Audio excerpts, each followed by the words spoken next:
So si Lagerta, pinakawalan ko muna. Pero si Bjorn, dyan muna siya sa kulungan. Para matutukan ko muna si Lagerta dito. So, kasi pagka magkasama sila, ang ingay lang talaga ni Bjorn. Pag magkasama kasi sila, naka-focus sila sa isa't isa. Lagerta! Sarado ko ito. Hey! Titingnan ko lang yung response niya. Siya lang mag-isa nandito. Good girl! Kasi pagka magkasama po, no, kapag magte-train kayo, ang ingay ng mga dogs talaga. Pagka merong isang nakakawala, gusto rin nila makawala, kaya nag-iingay. Pero ang gusto ko kasi talaga dito, napakasigla, ang taba-tabang tuta, ang lapad-lapad na tuta, pero napakasigla. Ay. Shh! Quiet, Bjorn! Shh! Hey! Ayan, so ang gusto ko dito sa cross natin na ito ng Super Dogs ay hindi kagaya ng mga Caucasian Ovcharka na sobrang lalapad, sobrang lalaki. Ang mga Caucasian Ovcharka, masyadong mabibigat ang katawan, hindi na nila kaya yung katawan nila. Eto, kaya krinos ko sila sa Belgian at saka later on sa Siberian Husky. Diba? Kaya kahit malalapad sila, masisigla. Diba? Kahit malapad, masigla. Bukod sa mas pogi kasi blue yung mata. Ang nanay kasi nilang Siberian Husky, blue ang mata. Pero ang gusto ko talaga, kaya ako krinos yung Caucasian Ovcharka. Kaya naman na-cross yung Caucasian Ovcharka at saka Belgian Malinois. Parang natuwa kasi ako noon, bumili ako ng Caucasian Ovcharka from Russia, 2. Kaso, higa lang ng higa eh. Parang mawalang silbi. Parang higa lang ng higa. Okay, nakakatakot sila dahil malaki sila.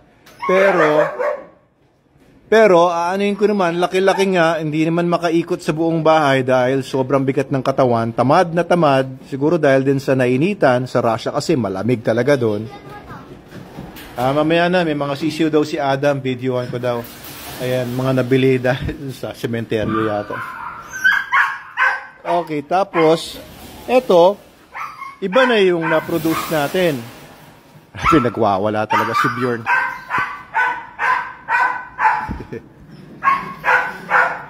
Yan, kaya napakasigla. Lagerta! Here! Lagerta! Yan.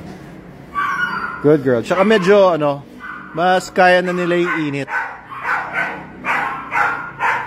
Ang pangit lang talaga ng boses ni Bjorn. Parang basag na malakas. Pero basag. Ayan. Ayan, ganda tumakbo. Although, hindi siya kasing...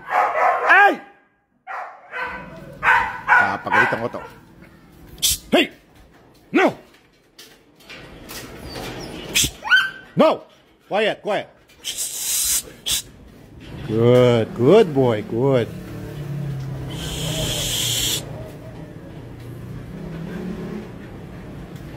Good boy, Bjorn. Good boy, Bjorn. Good quiet, good quiet. Yan. Yan, medyo kumalma na si Bjorn.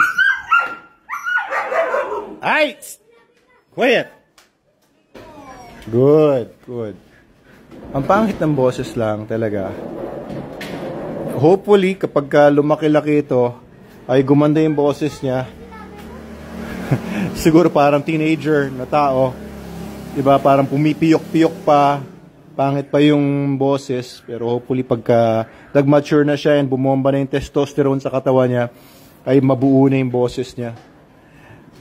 Okay, good girl, Lagerta. So, nakakatalon-talon na si Lagerta doon sa cage niya. Ba't kaya may pagkain doon na hindi niya naubos? Lagerta, baka in-overfeed na naman to Lagerta, come here. Here. Lagerta. Halika, mainit ngayon, tanghaling tapat. Lagerta. Ayan. Ayan, kumakalma na sila. Subukan ko silang pakawalan na sila ngayon. Individual lang sila. Ayan. Okay, kasi pagka individual, madaling masaway. Pag sinaway mo dahil meron siyang kinakagat na halaman, ay alam niya na siya yung sinasaway niya. Pag dalawa kasi silang nakakawala, medyo may confusion kapag sinasaway mo, may confusion kapag kinakausap mo, kasi may distraction pag may kasama. Pero pagka isa lang ititrain mo, mas naiintindihan niya yung mga signals mo. Kaya kung magte-train po kayo ng aso, isa lang, dapat walang distractions. So, ang ginagawa ko lang naman, yes! Ayan, kanina pa niya pinapansin tong halaman. Sinasaway ko lang na ganon para alam niya na hindi niya dapat pakialaman yung mga halaman dito. Ang tatay kasi nila si Ragnar, mahilig talaga manira ng mga halaman yon. Umiingay na naman. Ang pangit talaga ng boses. Shh! Quiet! Ayun, oh. Basag na basag talaga boses ni Bjorn. Ang pangit.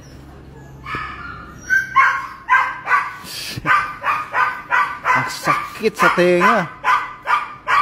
Grabe, sakit sa tenga. Ibang klase. Ganyan din ba yung mga husky nyo? I think, yung boses ng husky, hindi naman ganyan ang mga boses nila Ragnar, nung Caucasian of Sharka, nung si Bukol, na lolo nila. Hindi naman ganun ang boses eh. So I think parang yung boses ng husky, vocalizations ng husky na hinalo sa maingay na kahol ng mga Belgian. Ang sakit sa tenga. Grabe. Grabe, ibang klase. Nag-echo siya na talagang babasagin niya yung eardrum mo. Hey, Lagerta! Come here, Lagerta. Good girl. Liksi talaga. Oo. Mamaya. Ayan, oh. Ang ganda, di ba, guys? So, ito si Lagerta. Ang sakit talaga sa tenga. Sorry. Oo, so, si Lagerta, sila Bjorn. Hey! Lagerta! Here! Hindi ko siya pinapapasok doon. Pagka ayaw niyo siyang papasukin sa isang lugar, halimbawa dito sa garahe, ay huwag niyong sasanayin. Consistency din ang importante sa training ng aso. If you want your dogs not to go up your sofa, for example, or not to go up your bed, then never let them do that. Consistency is the key to training. Yan, kasi pagka sanay siya pumasok doon, mahirapan na ako na nasawayin siya pumasok doon. Pag nasanay siyang manira ng ibang halaman or ibang tsinelas, ang sakit sa tenga, sorry. Pag nahirapan siyang, o pagka nasanay siyang mangagat ng ibang tsinelas dahil luma na yung tsinelas, tapos may mga bagong tsinelas kayo, sapatos na ayaw niyong pakagat sa kanila, then, hindi niya maintindihan. Kaya consistent lang. Kung ayaw niyo silang mangagat ng tsinelas at mga sapatos, huwag niyo silang pakagatin ng kahit anong tsinelas, kahit anong sapatos, or mga related items. Okay, that's one tip sa training. And kung ayaw niyo silang papuntahin, halimbawa sa room niyo, or ayaw niyo silang pakainin ng table food habang kumakain kayo, never give them food habang kumakain kayo sa table.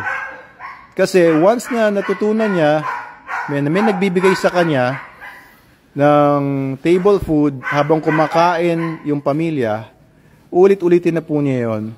Pag sinaway niyo later on, magkakaroon na lang confusion. Consistency is the key to training.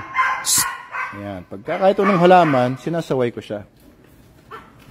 There are plants kasi din po na mga poisonous, kaya hindi rin maganda na mag-experiment sila on their own na kumain ng iba't ibang halaman, lalo na yung mga ornamental plants, yung mga sap ng mga halaman na poisonous sa dogs. Kaya iwasan nyo rin.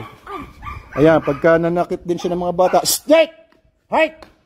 Ayan, paggagalitan nyo. Kasi pagka natutunan niya yan, again,